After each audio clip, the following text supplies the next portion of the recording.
HICA in partner with Quinry Clinical Research. Let's use the power of ethics to build a better future. This is the slogan of 7th Global Ethics Day.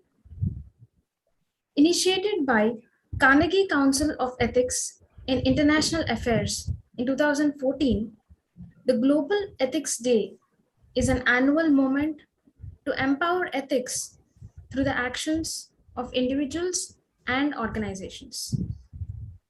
The motto of Global Ethics Day is to empower ethics and ensure that ethics matter, which aligns with the mission of HICA, which is to empower human ethics committee association ethics committees nationwide to contribute effectively for promoting ethical and transparent clinical research, thereby ensuring rights, safety, and welfare of volunteers. This year, Human Ethics Committee Association, HICA, celebrated Global Ethics Day by organizing webinars, quiz competition, and essay competition. Today, we are highly honored to have with us an eminent speaker, Dr. Vedprakash Mishra, Pro-Chancellor, Datta Mega Institute of Medical Sciences, Nagpur, to share with us his view on the topic, ethics, the way of life. Thank you for joining us, sir. Pleasure. Before we proceed, I request all the participants to please post your questions in the comment section and we will take them up in the Q&A. Now, I request Dr. Richa Dayaramani, President, Human Ethics Committee Association, to introduce and invite our speaker for today's webinar. Dr. Richa. Yes, thank you, Sarah. Thank you very much. And it is our pleasure, and we feel privileged and proud to have an eminent personality, national and international personality, Dr. Vedprakash Mishra, sir, to grace the platform. And it is also a matter of proud for all of us that he is our advisory member for HICA, and he appreciated our initiative of forming this society. Which is actually HICA we formed in order to, we saw that the members of the ethics committee need to be empowered and need to be educated, need to be made aware, because as a third party approval, IEC approval is very important. And it was observed that somewhere there is some gap, and which is in fact affecting adversely the status and the clinical research all over. So it is very, very important, and this gap was realized, and it is our small effort to address this gap by way of forming a platform for mutual discussions, for sharing the guidelines, sharing the procedures in a digital and futuristic manner. And we are sponsored by Quinry Clinical Research, and they are our research partners, and they have sponsored HICA. And we are working in this direction to basically empower the ethics committee registered with DCGI or CDSCO, and we take great pride in this is a very slow movement. Slowly awareness is being created, but एक जैसे दिया जलाया है और धीरे धीरे हम we hope कि within a span of 4 to 5 years this will we will be able to serve something to the society. So ethics, as we all know, that it is very important. It is of high moral value, and as being academicians and researchers, it is our moral duty to address these issues, to address the issues of moral conflict in research also, so that the dignity of the humankind is maintained. So moving out in this journey, I believe we are the initiators or pioneers in holding this type of webinar and celebrating Global Ethics Week in India. Major of the members of our organizations are pharmacists, and many medical persons are also associated with us. And this is a small initiative. We have organized certain competitions to create awareness amongst the students, like quiz competition, essay competition, webinar, all across the country, and we have got a good response from their side. We have got good participation from their side. So yes, we are doing our bit, and we hope that our endeavors are appreciated and they result in a good manner. So now, without taking much time, I would like to introduce our speaker of the webinar, speaker of the day, Professor of Excellence, Professor of Eminence, and Professor Emeritus, Dr. Vedprakash Mishra, sir. Thank you very much, sir. Again, many thanks to you. And Dr. Mishra has been conferred with the prestigious Dr. B.C. Roy National Award for the year 2016 in the category of to recognize the merit of an eminent medical teacher, ceremonially at the hands of Honorable President of India at Rashtrapati Bhavan on 28th March 2017. So it's a really matter of proud for us to have you here, sir. He is also confirmed with Doctor of Science honoris causa by 5 Indian health science universities and 1 DMSc by an Indian health science university in recognition of the selfless service sir has rendered to the cause of medical education of impact and consequences at national as well as at international levels. The present positions held by Dr. Mishra sir is that he is serving as principal advisor to Honorable Chancellor and Krishna Institute of Medical Sciences, Karad, Pro Chancellor Datta Meghe Institute of Medical Sciences, Nagpur, National Head of the Academic Program of Indian Program UNESCO Chair in Bioethics, Haifa, Member of International Committee for Bioethics for Asia Pacific region. He is also serving as advisor, Human Ethics Committee Association, Bangalore. So it's a matter of proud for us to have listed this in your resume. He is also Dean, Academic and Accreditation Board, National Indian Medical Association, New Delhi, Director, Professor in Advanced Physiology, Professor of Eminence, Excellence and Emeritus with 5 Health Sciences Universities of our country, Honorary IMA Professor, Indian Medical Association Headquarters, New Delhi, Honorary Director, Center for Health Policy Planning and Education Research, Datta Meghe Institute of Medical Sciences, Nagpur. He also holds the position of Chairman, National Medical Education Board, IMA Headquarters. He is a member of National Advisory Council of Indian Medical Association, New Delhi. He is the academic head and convener of Academic Council, SARC Medical Association. He is a Vice President, Management Committee, Education Promotion Society for India, New Delhi.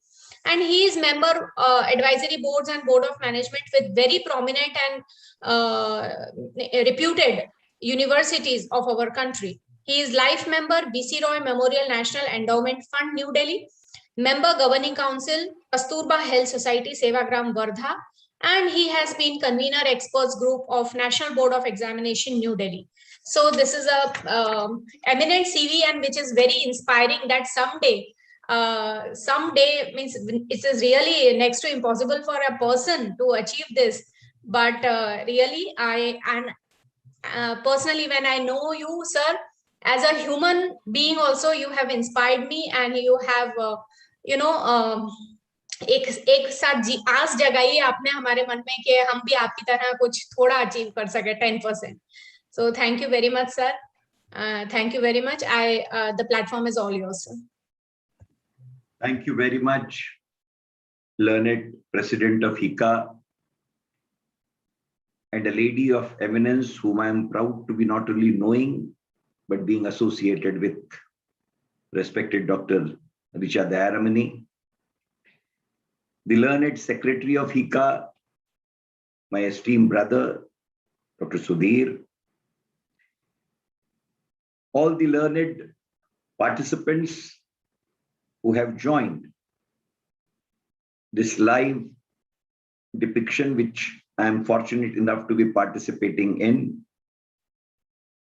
At the outset, I would like to record my thankfulness and gratitude, including compliments to Dr. Richa and their entire team for really taking up a mantle of responsibility in a very meaningful, cogent, and credible manner, and with the ideals which have been listed in the vision of ICA to undertake the said revolution, I will say, in the country for the purpose of upholding the moral ethics which are expected to be governing the entire soul of bioclinical research. Therefore, I am not just here to be responding to Dr. Richa's invitation to be formally delivering a talk in terms of the observance of Global Ethics Day. Believe me, Dr. Richa, I thought that there must be some way in which I must be in a position to be bowing my head in reverence to the lofty initiative that you have initiated, and I'm sure the scripted success which has come and which is going to come, it will definitely enlighten the entire scenario of biomedical research in conformity with the mandatory ethical considerations and giving a sense of ethical essence to the entire pursuit. Having said so, I equally feel duty bound to be recording my thanks to Dr. Richa and their entire team for blessing me with this opportunity of interacting with all of you on a very notable occasion in the name of World Ethics Day under the aegis of HICA. And the liberty that was extended to me to be picking up and coining the phrase for the topic I would like to be dealing with. Normally, organizers are not that magnanimous and that liberal. But I'm thankful that when in course of my discussion with Dr. Richa, what we mutually finalized for me was that I should be speaking on ethics, the way of life. Thank you very much, Dr. Richa and your entire team. Ladies and gentlemen, World or Global Ethics Day is not a day which is just meant for commemoration. It's not just that we are wanting to observe a week. Let us understand certain fundamental propositions born out of posterity and the historicity.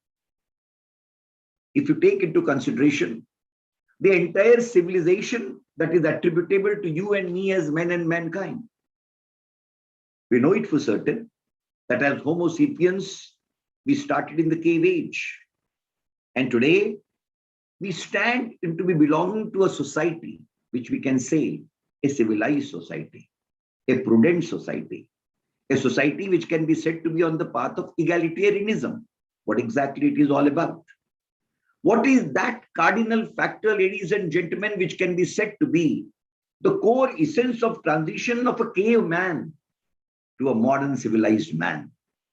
And the only principle which I'm in a position to underline to drive my point home is that to a caveman, to an uncivilized man, to an uncultured man, to a barbaric man, the cardinal principle of life, individual and communal, was, quote unquote, might is right. Jiski lathi, uski bhains. This is the dictum which was governing the society. And having moved 180-degree circle, what is the cardinal principle of the modern civilized life of yours and mine? It's no more that might is right. The shift is that we are governed by a principle of, quote, right is might, unquote. I think this is the basic rubric in which I'm wanting to put the entire perspective. Having begun our lives with the cardinal principle of might is right, reaching to a crescendo that right is might, what is that changing factor? What is that guiding spirit? What is that which has resulted in innovation of all of us? And what is that spirit which has made this transition possible? It's not an accidental transition. It's not an aberration that we have harbored. It is a planned dimension which we inculcated to ourselves for the purposes of our own collective prosperity in the terms of individual behavior, conforming to the well-being of a society or community that we espoused for, and ending up in considerations of emancipation of not only men and mankind, but humanity as a whole in the domain of what we collectively call as humanism or humanistic ethos, which is nothing but to my understanding is a triangle of ethicality, morality, and value ethos. It is this triangle, ladies and gentlemen, which I call as triangle of civilization, triangle of emancipation, triangle of upliftment, triangle of making you and me as we ought to be, and triangle of making us look different from the entire rest of the other species of the world, saying that men are born with prudence because they live with prudence and they cater to the prudence. That is the entire continuum of ethicality. Having said so, ladies and gentlemen, I'm wanting to bring a second important consideration into focus, and that is, we always talk about two important words as something which guide the society. Morals. What are morals? Morals are not imaginary fictions. They are not set out benchmarks. They are something which we think are positive and pragmatic, which will give a sense of that dimension to the men and mankind, which will be what is called as emancipation or upliftment. What are morals? Morals are the desired, expected conducts which are expected both out of individuals and also the community and society as a whole, which will be catering to what? Which will be catering to certain ethos. And that ethos is an ethos of 5 important factors. Ethos of esteem, ethos of prestige, ethos of dignity, ethos of self-respect, and ethos of collective being. These are the 5 cardinal principles, ladies and gentlemen, which make what a life is expected to be in the real essence. And therefore, there has to be a governing cardinal concept which will be deciding what is right and what is wrong. I am tempted to quote Socrates on this count, which I think will be in a position to make me an entire edifice of justification what I am wanting to advocate. He said, quote, what is ethically wrong cannot be legally just and politically right, unquote. These are the 3 parables, ladies and gentlemen. Let us look at it. And if you are in a position to look at it analytically, I think that will be the core part of what I am wanting to advocate. He says, what is ethically right? That which is right ethically. Then there are 2 negations which he says. Cannot be politically just. In case it is ethically wrong, it cannot be politically just, or it cannot be legally just and politically right. Means the touchstone of right and wrong is not legality. The touchstone of right and wrong is not political essence and political ethos. The touchstone of right and wrong is not the majoritarian law. The touchstone is not even the consensus building. The touchstone is a right even if nobody practices it. And a wrong is wrong even if everybody practices it. This is the operational reality which I'm wanting to put. And therefore to say that there is a shade of right and there is a shade of wrong. No, ladies and gentlemen. It's all or none mechanism which I'm wanting to put across. A right is right. It is right and it continues to be right, even if it is not practiced by anybody. And a wrong is absolutely wrong, even if everybody is practicing the same. And therefore to say that right and wrong will be governed by the practices in operation. Right and wrong will be something which is being observed by the majority of the people. Absolutely is an absurdity. The touchstone of right and wrong is not the majoritarian concept. The touchstone of right and wrong is not how many people practice in breach and how many people practice in conformity. The touchstone is it is the absolute test which governs the right and wrong. This is the essence of morality, ladies and gentlemen. And therefore, when we are talking about the right and wrong demarcation, what exactly it is which is to be worked out in the society. Socrates has given a very beautiful model 5,000 years back, and when he said, a society will have to have moral competence within its fold. The word he used was moral competence.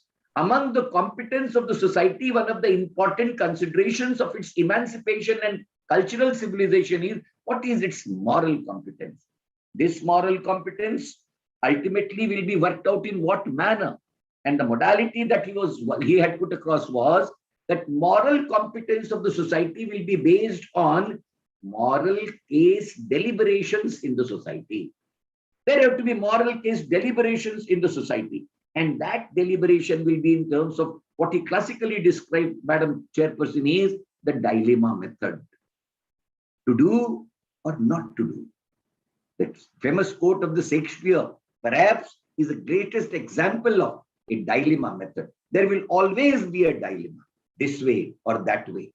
बड़ी मुश्किल में हूं मैं किधर जाऊं, मैं इधर जाऊं या उधर जाऊं. Dilemma. Answer to that particular dilemma in the name of moral case deliberation for the purposes of generation of moral competence. Ultimately, he says that there will be an approach for this particular dimension to be invoked in the society, and that will be in the form of a methodical reflection by those who have sensed it. That methodical reflection, it has to be worked out in terms of a systematic dialogue in the society. That systematic dialogue will result in certain generation of certain reflections and will end up in generation of a knowledge. That knowledge, which ultimately will have to be linked with moral judgment and then has to be tested for its reliability and validity. And this entire process will result in generation of what he said as certain moral midwives who will be the one who will be nurturing the propagation of morality in the society. The most primitive, the most ancient model that the human civilization knows is the Socratic model of moral competence.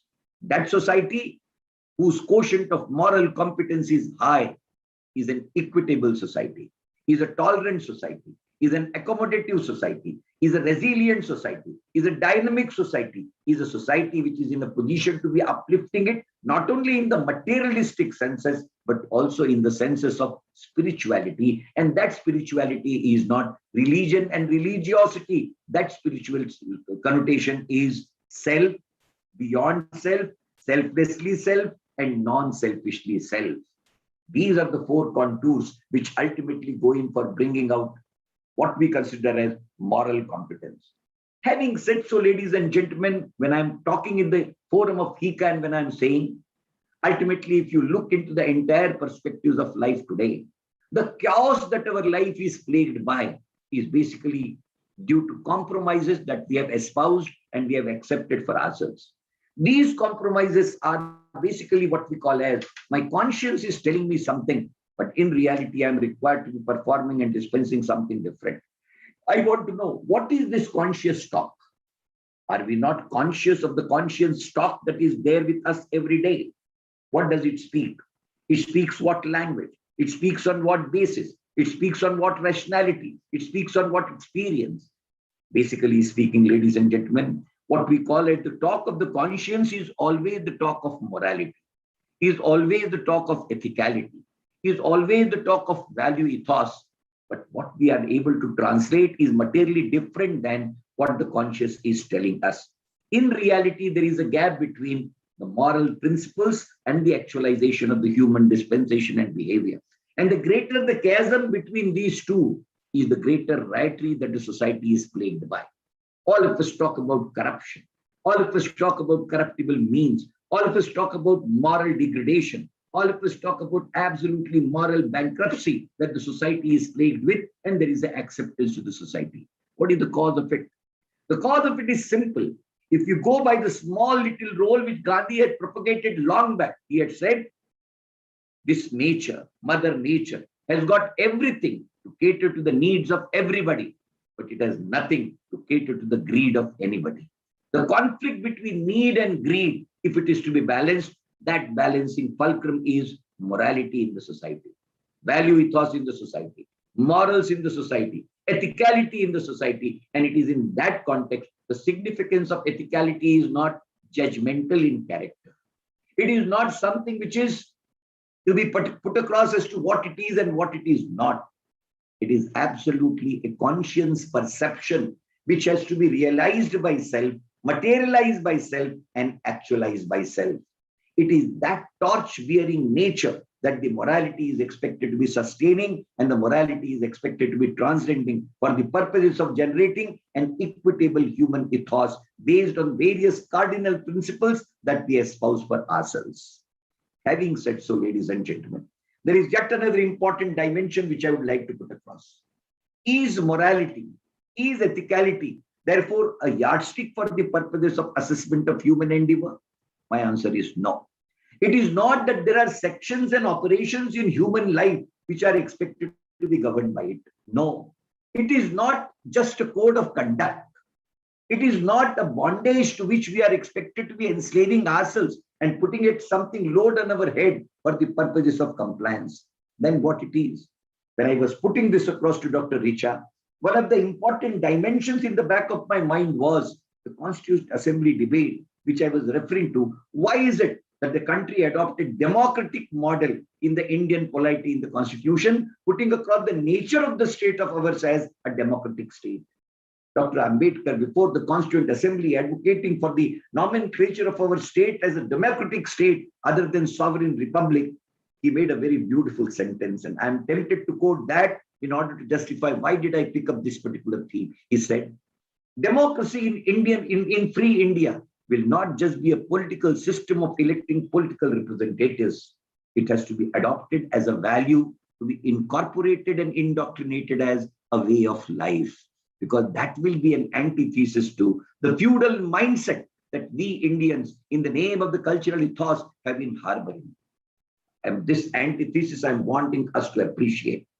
Democratic state, not just as a political system, but as a way of life, means what? The autocracy inbuilt in our mind, the feudalism inbuilt in our mind, the mastery incorporated in our mind, and therefore the resultant consequent fallout thereof, they are anti-democratic in nature. Therefore, until and unless democracy will be taken up as a way of life and not a political system, democracy as a political system will be able to give representation to people at large, but then that will be only a political way of life. How about it to be a routine way of life? Therefore, democratic value is an answer to aristocracy, is an answer to autocracy, is an answer to decentralization, is an answer to participative decision making. And that participative decision making, once is adopted as a way of life, then it is not democracy as a system, but every individual lives as a democrat. That is the essence which is required to be taken note of. Therefore, when I picked up this parable that ultimately morality, ethicality has to be a way of life. It is not just a conduct. It is not just a depiction. It is not a projection. It is not a mask which is expected to be worn. It has to be in my daily dispensation. It has to be in my daily course. It has to be in my daily operation. It has to be absolutely a value system to which I am expected to be subscribing to. And it is not just a showpiece which I will be depicting. This will be depicted in my day-to-day routine dispensations, absolutely governed by not only being right, but also being righteous in character. That is the dictum, and hence ethicality and morality is not an institutionalized pigeon which is required to be put across in captivity for the purposes of releasing it ceremonially on a sovereign day. No, it is expected to be harbored for the purposes of a behavioral depiction in every action which is being emanating out of you and me in order to make our society and individuality look as a conforming ethical society in terms of input, throughput, and output. It is that dimension which I'm wanting to harbor. When we are talking of ethics, ladies and gentlemen, when I'm speaking on the forum of FICA and on their podium, it is imperative.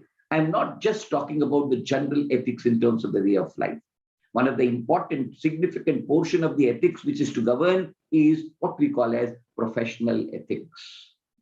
You and me belonging to medical profession, you and me belonging to health profession. Professional ethics governs the entire scenario. And it is in this professional ethics, two important landmark charters have to be taken note of.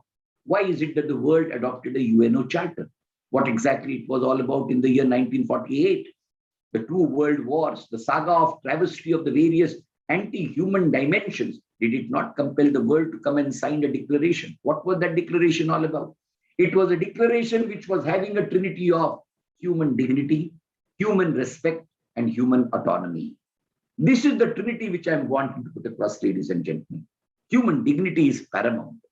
Human Dignity along with the human dignity. It is important that this dignity is upheld. This is not trampled upon. Human dignity has to be manifested in the form of human respect. Will human dignity and human respect ever be worked out without having a sense of equity and equitability? Samata or samarasta, they turn out to be the cardinal ethos in which human respect and dignity can be protected. It is in this vein we are required to be taking into consideration certain important aspects. We all know the testimony to the Second World War, prisoners of war, the utility of the prisoners' war in the various biomedical researches, perhaps in the most unhuman, torturing, and beastly manner, resulted in we coming to a conclusion that it is imperative that such horror stories cannot be repeated because it will be a slur in the name of humanity and it will be anti-humanistic in character. Therefore, the advent from in continuation of the UNO declaration, the Helsinki declaration pertaining to the biomedical research, and finally 2000 UNESCO declaration with reference to bioethical consideration and the principles thereto. If you look at these three important documents together, perhaps what we are contemplating, professional ethics to be incorporated in the realistic sense, the entire treatise of that comes before our eyes. Well, I'm wanting to put this across, ladies and gentlemen. It will be imperative on my part to be flashing and putting across certain important dimensions. Ultimately, when we are talking of professional ethics, when we are talking of professionalism, when we are talking of altruism, what are the principles which are working out on them? Two cardinal principles. One is healing at one end and cure at the other. The first parable which has to be taken note of is healing versus cure. And along with the principle of healing versus cure, the second important principle which will be governing the entire scenario will be what? That will be sympathy versus empathy. Again, I'm putting across two important focus. It's very easy for you and me to be sympathizing with a situation or an individual, but it's very difficult to be converting that sympathy into empathy. Sympathy is charity, but empathy is recognition of parity in terms of accommodation. And this is exactly what is the subtle difference which we are required to be taking note of.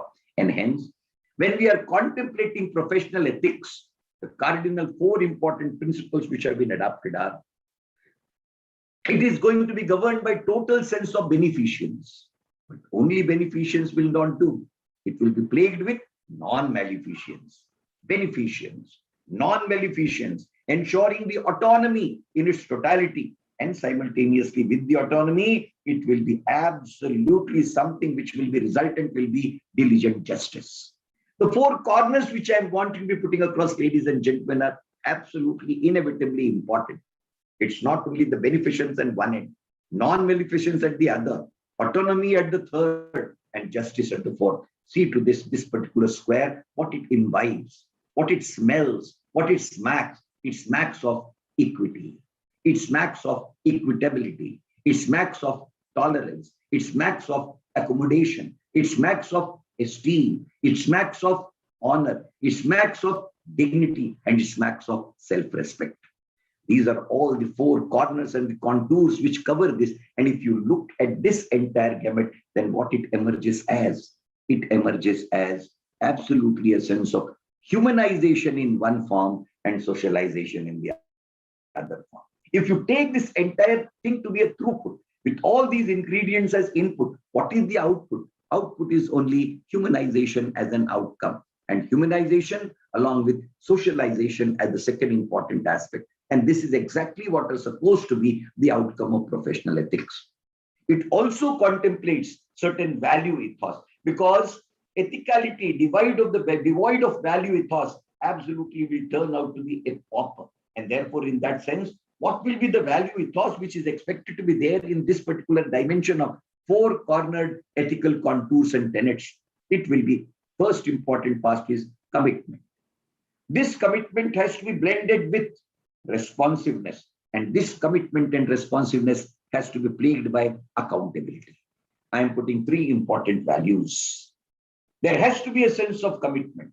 Professional commitment is the hallmark of ethicality, but that commitment does not mean that it will be devoid of responsiveness. Commitment and responsiveness devoid of accountability also does not mean anything substantial. Therefore, the important trinity is that when we are talking of the ethics as a way of life and professional ethics as a way of profession, then in that situation, three important inputs and inlets which have to converge in the form of centripetality is commitment, responsiveness, and most important is accountability. To whom? Again, three important dimensions. Commitment to patient, commitment to community, and commitment to profession. Responsiveness to whom? Responsiveness to the targeted beneficiary, responsiveness to the community as a whole, and responsiveness to the profession. Accountability to whom? Accountability to the targeted beneficiary, accountability to the community, and accountability to the profession as a whole.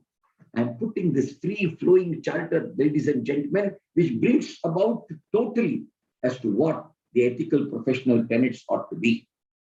When I'm putting this, ladies and gentlemen, one of the important questions and one of the important poses which confronted was, are we really in a position to build this up in a real sense? These are not structured formats which we have put across in the situation of systematic learning or systematic imparting of instructions. Therefore, it was imperatively felt, referring to the Belmont report of 1979, it was evident that when we are readying the professionals, it is imperative that the humanity is part of the human dispensation, out of which the entire ethical contours and considerations emanate and generate. They need to be made an important part of the curriculum inclusion. They need to be incorporated as a significant relevant inclusion in terms of teaching and learning, including they must be put across to the role of assessment so that the learners are certified on that particular count. It's a matter of realization, ladies and gentlemen, that when I'm talking of a medical profession to which I have catered for all these 40 years as a medical functionary at various forums, international global attributes that have been identified, what are they? The four important attributes that a professional, for the trained professional for the healthcare delivery system, what is the expected outcome? We want him or her to be competent. We want him or her to be confident. But meager competence and confidence do not suffice. We want something more. And what is that something more?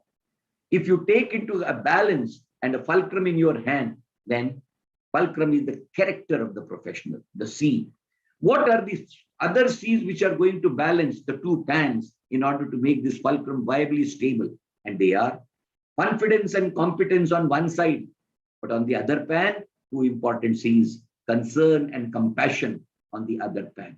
And that's exactly going to decide the ethical conduct and character of the professional. It's not meager competence. Competence, absolutely fine. The curriculum and training will bestow him. That competence will give him confidence, absolutely, demonstrability and replicability. But then, what is the use of that competence and confidence if there is no sense of concern? And what is the use of that confidence and competence even with concern if compassion is not the outcome? And therefore, ladies and gentlemen, a complete self that we are wanting to incorporate in terms of a final character to be emanating in the domain of professional ethics out of every professional is what? It is confidence and competence at one hand, blended in concern and compassion at the other, which will make the entire thing. And it is out of this, the 5 outcomes which have been globally contemplated are, by virtue of this, what we aim him to be nurtured into: A, a good clinician or a physician; B, a good communicator; C, a good leader of the health team; D, a lifelong learner; and E, above all, a good, meaningful human professional. What exactly are these? If you take into consideration realizing dictum, we always say, it's easy to be a good person.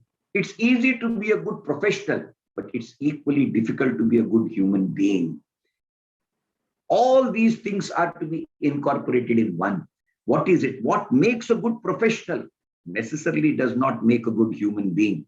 A professional can be confident and competent, but this confident and competent professional, when he's plagued by concern, when he's governed by compassion, when he turns out to be a good professional, when he turns out to be a good communicator, when he turns out to be a good clinician, when he turns out to be a leader of the team, leading in the interest of welfare of men and mankind, and when he is wanting himself to be updated, to be giving the best, and when he is absolutely commitment, when he has got a sense of commitment, when he has got a sense of responsiveness, And when he is governed by the total sense of accountability, where operationally beneficence is his hallmark, non-maleficence is his character, justice is the outcome that he is wanting to deliver, and absolute autonomy of the targeted beneficiary is something which he is upholding in totality. This is the entire dictum and frame of ethicality, morality, and value ethos. Therefore, if somebody wants, it is so difficult to imagine and sketch it out. I can draw that sketch handily and readily, and my whole purpose is this is the sketch that I have been able to understand. This is the sketch I have been able to decipher, and I am so very happy to share with this learned gathering, realizing the importance of the recommendations of the Belmont report. When in 2015, as the chairman of the Academic Council of Medical Council of India, I undertook along with my team the responsibility of formulating competency-based medical education curriculum, which has been launched in this country in the year 2019. We structured something which we called as the ATCOM module, AETCOM module, where A stands for attitude, ET stands for ethics, and COM stands for communication. Altruism, professionalism, structured into the entire curriculum, all 4 phases, 54 competencies, 27 modules, 140 hours of teaching spread over, linked with parallel modes and methods of teaching, blended with the corresponding modes of assessment, and that has become an integral part. The affective domain of the curriculum in the form of ATCOM module stands incorporated in the CBME document, and it is in operation from 2019 in all the 601 medical colleges of the country as a whole. The purpose is, morality is something which is inborn, innate, but then when we are wanting that to be flourishing and actualizing, it is imperative that we need to structure it up. Let us remember our childhood. Whenever we were put across a lesson, at the end of it, there was something which was called as, what is the moral of this lesson? What was the purpose of it? It was not that कि हम story का निचोड़ वहां नहीं समझ पाते थे. उस story की कहीं ना कहीं एक इंगित दिशा हुआ करती थी. उसका कहीं ना कहीं एक इशारा हुआ करता था. वो कहीं ना कहीं कुछ ध्वनित करती थी. वो कहीं ना कहीं कुछ इंगित करती थी. और वह ध्वनित और इंगित जो समस्त चिंतन के माध्यम से था, उसका समारूपित समायोजित रूप उस मॉरल के अंतर्गत बसा था. Moral was the carry home message, and not it was the carry home message to be rebuilt and reincarnated for the purposes of writing in the examination to scoring the marks and declared as certified and declared as passed. Life is the examination in which the tests of morality are to be successfully cleared, not in distinction, but by scoring 100% mark. And that results in conversion of an ethical individual, catering to the cause of an ethical society, catering to the cause of emancipation of an ethical society, and getting converted that society from a civilized society into an egalitarian society. It is that essence, ladies and gentlemen, which turns out to be the hallmark of it. And therefore, when I'm wanting to put this across for the information of all concerned, one of the important things which I would like to put across is what Mahatma Gandhi has said, that there are 7 things. If they are not followed, they will destroy not only a society, but they will destroy the humanity as a whole. I think when I'm saying ethics is a way of life, I'm just wanting to recall the 7 sins, 7 पाप, जो महात्मा ने सेवाग्राम के अपने young India के अंतर्गत व्याख्यात किए थे. I would like to recall them. Wealth without work is a sin. What does it indicate? Wealth without work, the first dimension of the contour of ethicality of a society. Pleasure without conscience. आपने सुख का भोग किया, लेकिन अंतरात्मा के गवाह के बिना, absolutely it is a sin. Knowledge without character, it's a sin. Religion without sacrifice, it is a sin. Politics without principle, it's a sin. Science without humanity is a sin. Business without ethics is a sin. 7 contours. And then people ask me, Dr. Mishra, why Gandhi gave only 7 sins? These 7 sins are the entire contours. Believe me, this is the vibgyor of ethical life. These are the 5 dimensions which he said. 5 important dimensions of life. These are not just the professional dimension that he is putting across. Imagine the 7 contours, and those 7 contours devoid of what? When he says wealth without work, खैरात के अंतर्गत आई हुई दौलत निश्चित तौर के ऊपर में ईमानदारी और निष्ठा का प्रतीक नहीं हो सकती. और इसलिए अगर ये ईमानदारी और निष्ठा का प्रतीक नहीं है, तो केवल पाप के अलावा दूसरा कुछ नहीं है. आप जब तक जीवन के सुख और उपभोग बिना अंतरात्मा की गवाही के साथ लेते रहेंगे, it will be absolutely a materialistic thought which is devoid of the spiritualistic contour. जब तक आपका ज्ञान चरित्र के अभाव के अंतर्गत चलेगा, तब तक वह ज्ञान उपयोगी होते हुए भी समाज उपयोगी नहीं हो पाएगा। जब तक आपका धर्म, जिसे आप रिलीजन कहते हैं, वो त्याग की भावना से आंदोलित नहीं होगा, वह आधा और अधूरा होगा।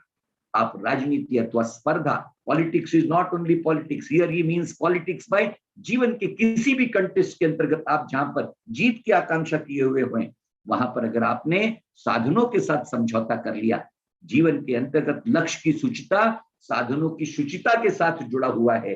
This is the innate dimension which is wanting to put across. आप वैज्ञानिक तार्किकता, जिस तार्किकता को लेकर के आप चलना चाहते हैं, अगर वो मानवीयता से परे है, तो उस तार्किकता का कहीं कोई उपयोग नहीं है। और जीवन का कोई भी व्यवसाय अगर नैतिकता से परे है, तो समाज के लिए उपयोगी हो नहीं सकता। I am wanting these 7 dimensions of what Gandhi contemplated as sins. These are the 7 radiant operational colors of what we call as conformity to ethicality, conformity to morality, and conformity to value ethos. It is in this dimension, ladies and gentlemen, what I wanted to put across is, it is true that there are n number of dilemmas that every individual life faces in n number of situations. There is definitely a conflict between wanting to be right and yet not being able to be right, and then n number of excuses that we are put across. I have only one test. Whatever we act and whatever we do, if we are required to be putting that action of ours in terms of excuses to be forwarded, take it for granted. Those excuses are nothing but the camouflage for the purposes of compromised ethicality and compromised morality. An event, an outcome, a duty dispensation, which when dispensed is not required to be put across in any camouflage of excuses, take it for granted. It clears the litmus test of being ethically right. And therefore, if it is ethically right, it will be legally just. If it is ethically right and legally just, it has to be politically correct, because the dictum of Socrates is an absolute dictum that that which is ethically wrong cannot be legally just and politically right. It is with these words I am wanting to put this cross parable to all concerned.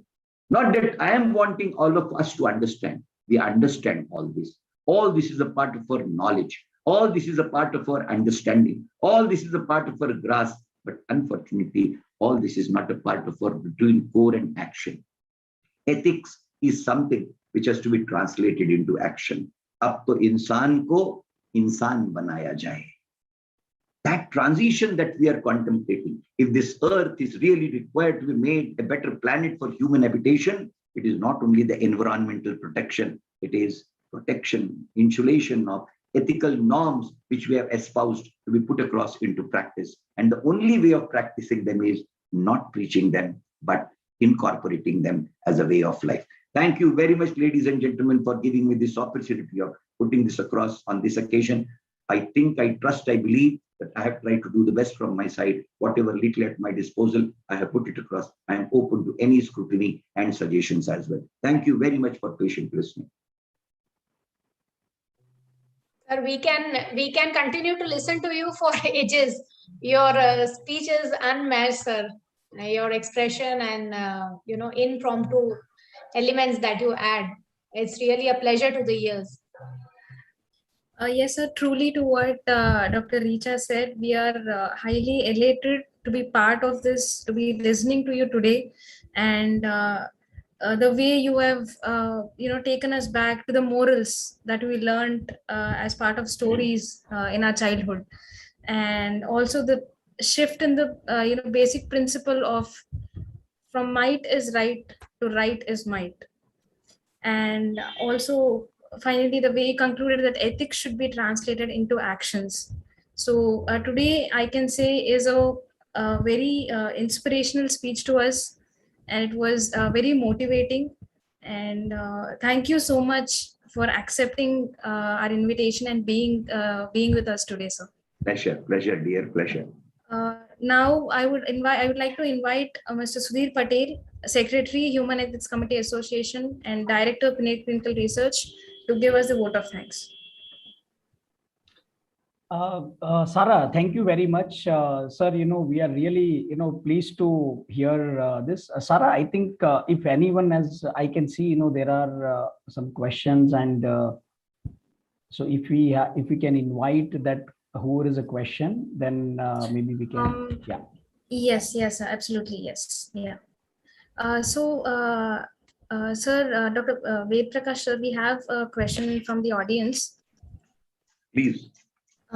So in the light of excellent, so should the medical research be compassionate towards human beings in the research products, or can the medical research use man and his body as a tool? See, I think this particular issue is already sorted in terms of the governing principles which have been evolved by the Helsinki Declaration, which are absolutely sumptuous in nature and absolutely loud and clear in character. It is virtually, I mean, the very principles have been adopted in regard to the biomedical and bioclinical research by the Indian Council of Medical Research. And those guidelines are applicable and binding to all of us, all the clinical scientists in the country, including anybody who is wanting to be doing research in India. It is not only that the principles that govern the biomedical research are country specific. The Helsinki Declaration has given that this is what is called as a universal declaration governing biomedical research.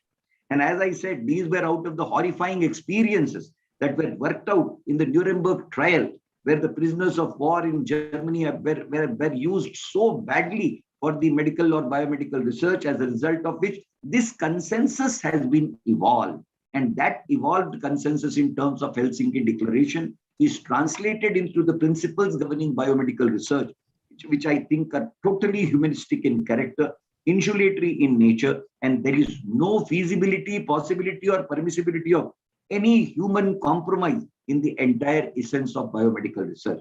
I find no reason at this juncture to be looking for any additional thing in the governing principles which are already there in vogue. They are absolutely, catering to the cause in a big way, and they are sumptuous enough in my understanding.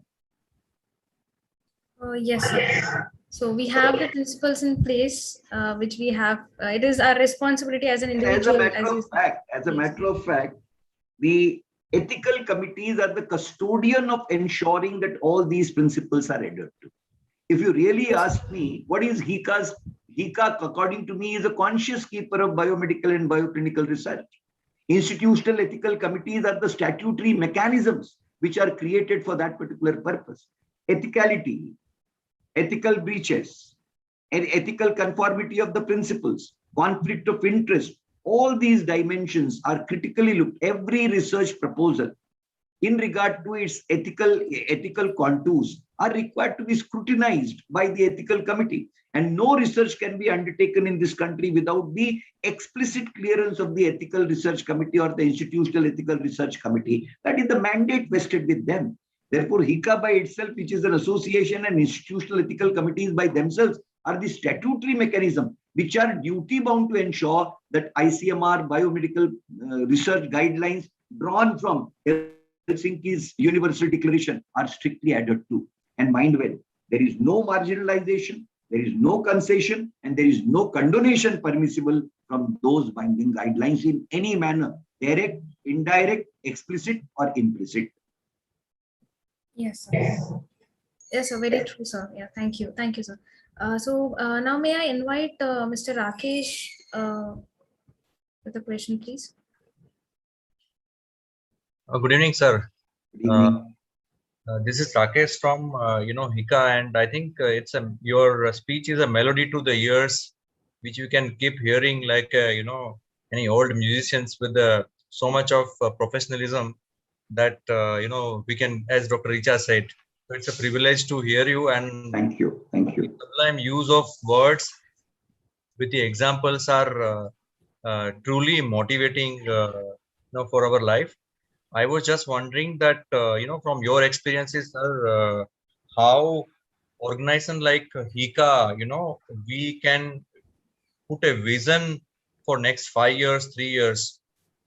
As you explained, this was also one of my questions, which you answered, the conformity of ethicality and morality to be seen all biomedical research.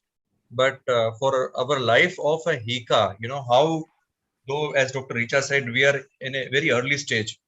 As per, wealth of experience that you have, what we should do, to really make this larger across India, which is the need. I'm sure with your experience, you can, guide us, sir. See, look, I take IECs as the ethics enforcing authority institutions.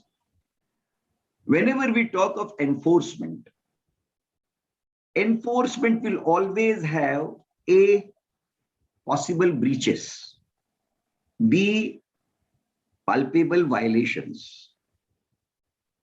We have to keep an eye. If these are the principles, we are wanting to enforce them. What are the likelihood of they being marginalized? Like, I will classically give you an example.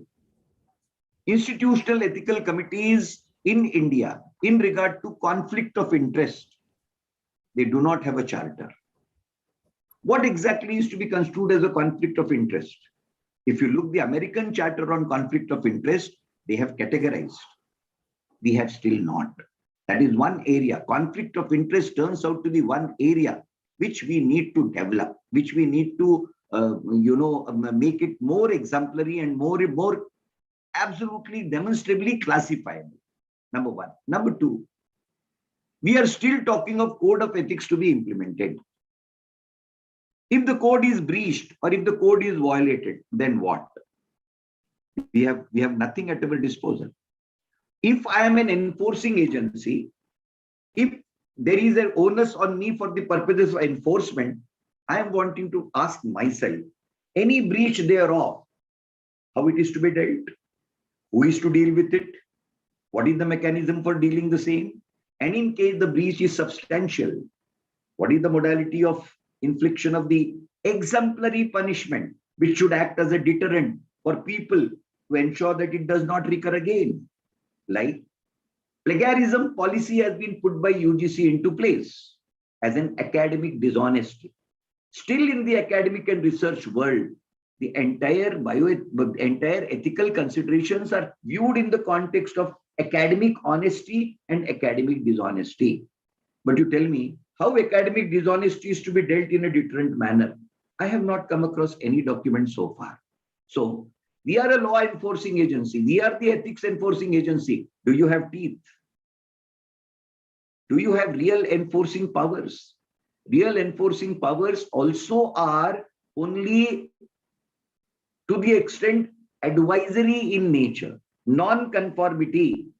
What is the residuary power which is vested with the institutional ethical committee? You may not grant a clearance. See, my consideration is breaches are conducted after the ethical clearances are received. And it comes to your and my knowledge and notice what is the authority and what is the power in which we will be able to regulate, except that we are passive watchers of the situation. Therefore, ICA should work in the direction of, in my humble opinion, and please don't misunderstand me, it's an advisory in my capacity as the advisor that you have vested in me. ICA should move in the direction of literal enforcement of ethical research principles, mean authority to deal with ethical breaches as well, or ethical breaches that are known, that are identified. There must be a forum where those ethical breaches must be decided, and there must be a mechanism which should result in infliction of deterrent punishment to all those who result and commit these breaches into. This is the way. See, at the end of the day, codes have failed to give the desired result primarily because they are not laws, and therefore codes turn out to be advisory in nature and their legal enforcement validity is not there. It is in that context that HICA should take the initiative, ensuring that it is not only through advisory, but also through enforcement that we should be in a position to attain a clean, ethical, bioclinical research climate and research culture. Today, it is voluntary in nature. No, meager voluntarism will not do. It should be enforceable in character. I am a strong proponent of the same. No, sir, thank you so much. Really, thank you for enlightening that. Yes, sir. Thank you, Mr. Rakesh, for the question. Now I invite Sudhir sir to give us the vote of thanks. Thank you, Sarah. Sir, I heard you in Bioethicon 2019, and the irony speech which you have given at that time, and since then I was dreaming to get an opportunity to hear you again. And today through Hika, that's like dream comes true.